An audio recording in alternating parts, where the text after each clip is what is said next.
1차 시험 합격만을 목표로 제작된 내용입니다. 1차 시험에 나오지 않는 내용, 출제 빈도가 너무 낮은 내용은 모두 삭제했습니다. 오직 출제되는 지문과 선택지만 그대로 살렸습니다. 관련 자료나 링크가 있다면 동영상 아래에 정보창에 넣어두겠습니다. 도움이 되셨다면 좋아요, 구독 부탁합니다. 노동관계법규 10장 고용보험법 파트 2입니다. 고용보험법의 적용 대상자와 제외자, 자격 취득일과 상실일, 심사 및 재심사 청구, 육아휴직급여, 구직급여 소정급여 일수, 기초일액, 고용보험기금, 그리고 직업능력 개발 사업까지를 다루고 있습니다. 고용보험법에 적용되지 않는 적용 제외 대상자요. 공무원 그리고 별정 우체국 직원 적용되지 않습니다. 비슷하게 사립학교 교직원 연금법 적용받는 사람도 적용되지 않습니다.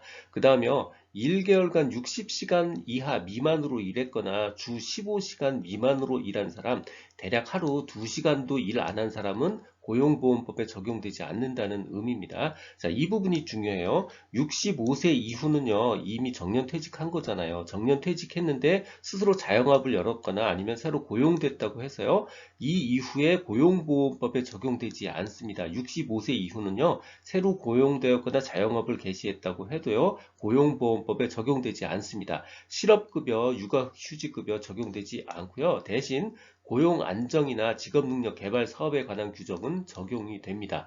고용보험법의 적용 대상자요. 한마디로 모든 사업장, 모든 사업, 모든 사업장에 적용됩니다. 그러니까 4명 이상인 사업장 다 적용이 된다는 뜻이에요. 자, 이 부분 집중하셔야 돼요. 3개월 이상 계속해서 근로를 해야 적용 대상이 됩니다. 1개월 일했다고 적용되는 거 아닙니다. 3개월 이상 계속해서 근로를 제공하는 자, 일용 근로자 모두 적용 대상입니다.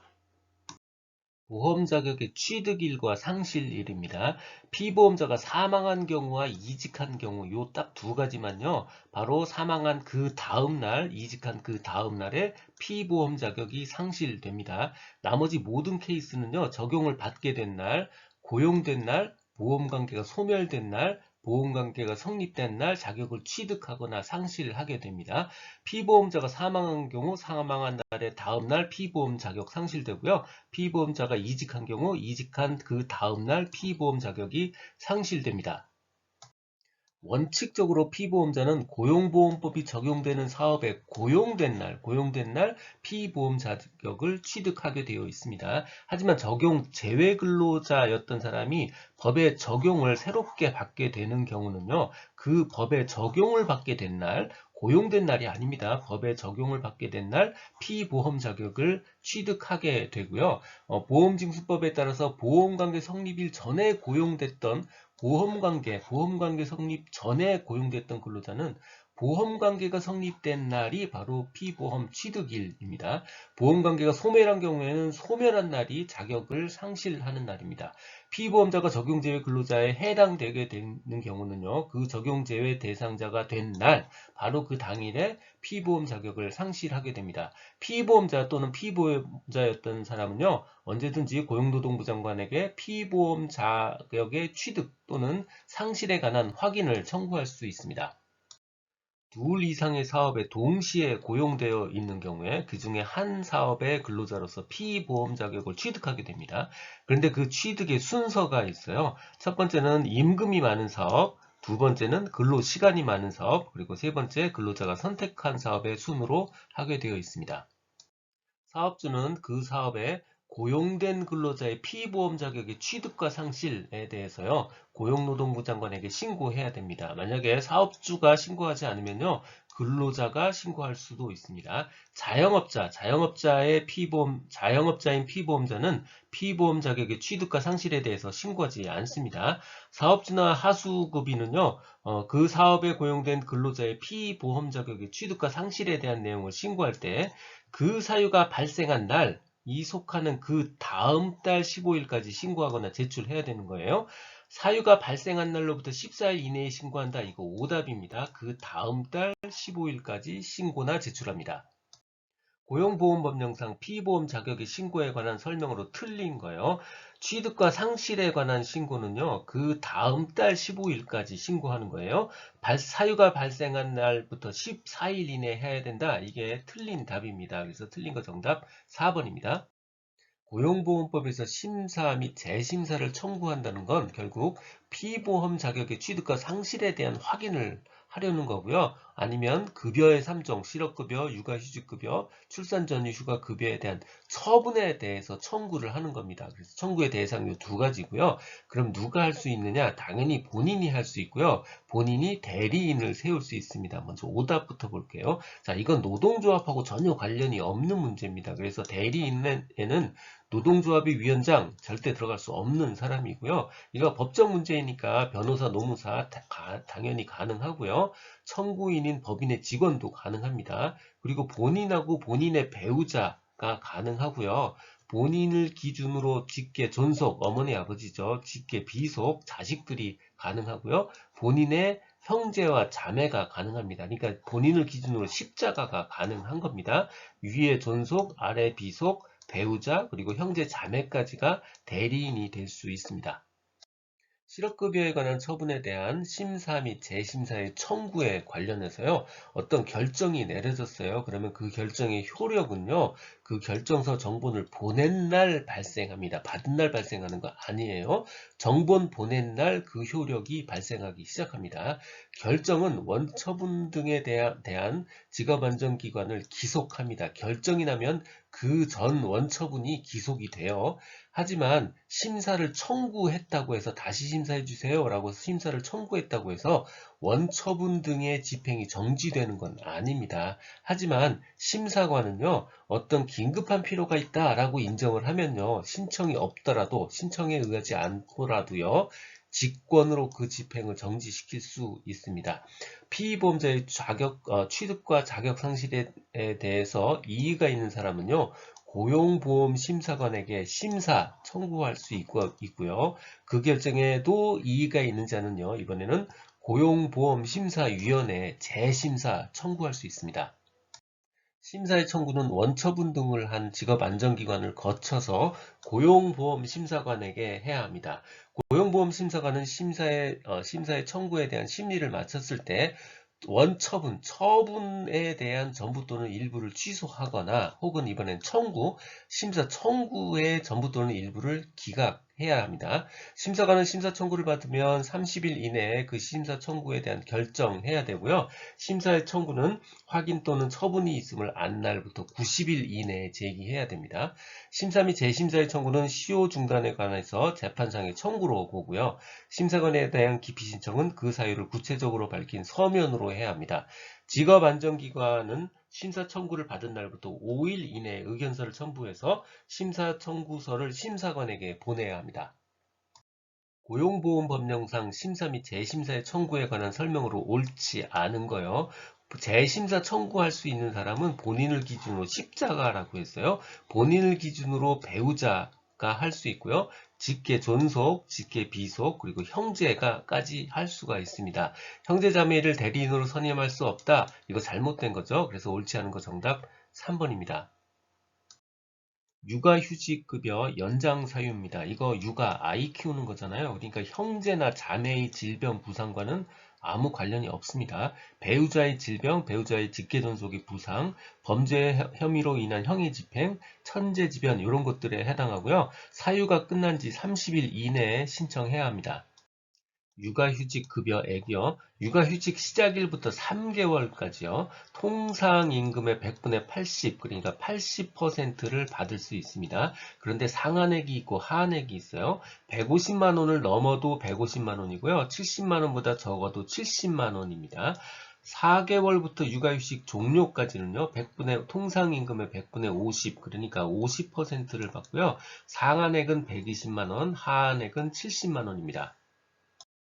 육아휴직을 할 때 받는 육아휴직급여, 그리고 출산 전후 휴가를 할 때 받는 출산 전후 휴가를 받는 조건입니다. 먼저 육아휴직급여를 받는 조건요.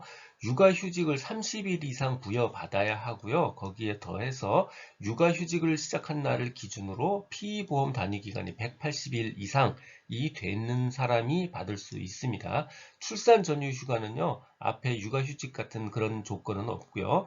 휴가가 끝나는 날을 기준으로 해서 180일 피보험 단위 기간이 유지되는 사람, 휴가가 끝나는 날을 기준으로 하는 겁니다. 휴가 끝나는 날 이전 180일 이상 피보험 단위 기간이 유지되는 사람, 이 바로 출산 전후 휴가 급여를 받을 수 있습니다.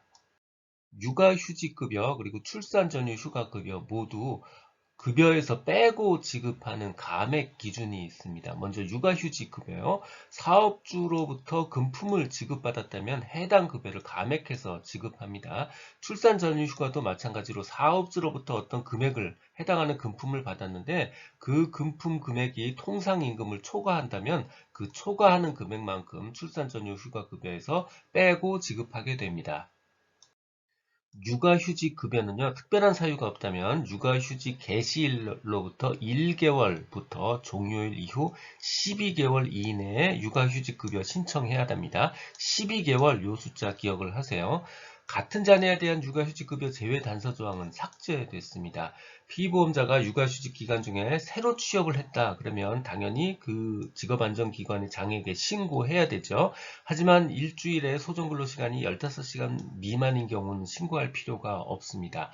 부정한 방법으로 육아휴직을 받으려 한 사람, 당연히 육아휴직급여 지급하지 않는 게 원칙일 거고요. 사업에서 이직한 경우요. 육아휴직급여 기간에 이직한 경우도 육아휴직급여 지급하지 않는 게 원칙입니다. 산전휴가급여는요. 상한액과 하한액이 있어요. 그리고 육아휴직급여는 사업주로부터 별도 임금 받지 않는 경우도 있겠죠. 자, 그런 경우에도 월 50만 원을 고용보험에서 지급하게 됩니다. 고용보험법에서 괄호 안에 숫자를 묻고 있습니다. 육아휴직급여를 지급받으려는 사람은요.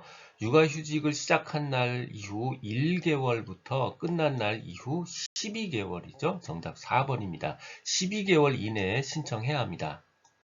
육아휴직급여 지급 금액을 묻고 있습니다. 3개월까지는 80%고요. 4개월 이후는 50%죠. 정답은 4번입니다.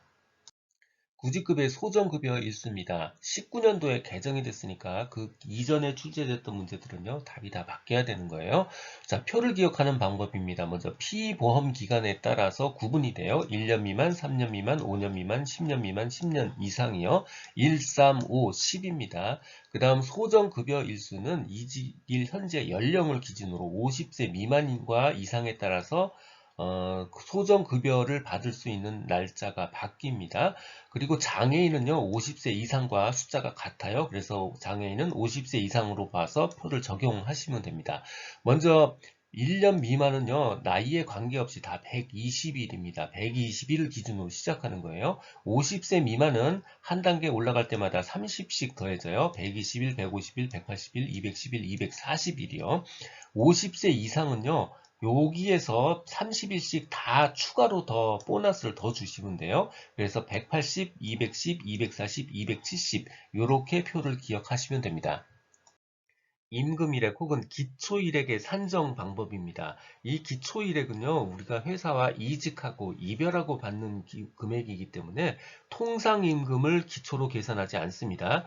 평균임금을 기초로 해서 계산합니다. 3개월 임금의 총액을 3개월의 날짜 수, 3개월의 일수로 나눈 값, 이게 바로 기초일액입니다. 보통은 평균임금으로 계산하면 값이 더 커집니다. 그런데 예외적으로 통상임금보다 산정된 금액이 통상임금보다 작다. 그 경우에는요, 통상임금을 기초이력으로 다시 계산해 줍니다. 그런데 이 규정은요, 일용직 근로자는 적용이 되지 않습니다. 일용직 근로자를 적용한다. 이거 오답이에요. 기초일액을 산정하는 게 어려운 경우도 있습니다. 그랬을 때는 보험료 징수법에 따라 기준보수를 기준으로 기준보수를 기초일액으로 합니다. 산정된 기초일액이 막 계산을 해봤더니 최저임금액을 곱한 값보다 더 낮아요. 그러니까 최저임금을 계산한 값보다 산정된 기초일액이 더 낮다면요. 그때는 최저기초일액을 기초일액으로 정해줍니다. 이 기초일액은 최저값도 있고요. 최고값도 있어요. 11만 원을 초과하면 11만 원이 됩니다. 최고값은 11만 원이고요. 최저값은 최저기초일액이 됩니다. 구직급여 일액은 기초일액의 100분의 60, 즉 60%를 지급합니다. 구직급여 일액은 최저임금으로 계산된 최저기초일액에 미달하는 경우 기초일액의 100분의 60을 곱한 금액에 해당합니다. 최저구직급여 일액은 22년 기준으로 6만 120원입니다. 고용보험기금의 용도요. 먼저 오답부터 살펴볼게요. 고용보험기금은 일반 퇴직급여, 퇴직금을 지급하지 않아요. 퇴직금은 회사가 지급하는 거예요. 고용보험기금은 세 가지 급여를 지급합니다. 실업급여, 육아휴직급여, 그리고 출산전휴휴가급여를 지급하고요. 그 다음에 국민연금 보험료를 지원해 줍니다. 일반 보험금료 지급하지 않아요.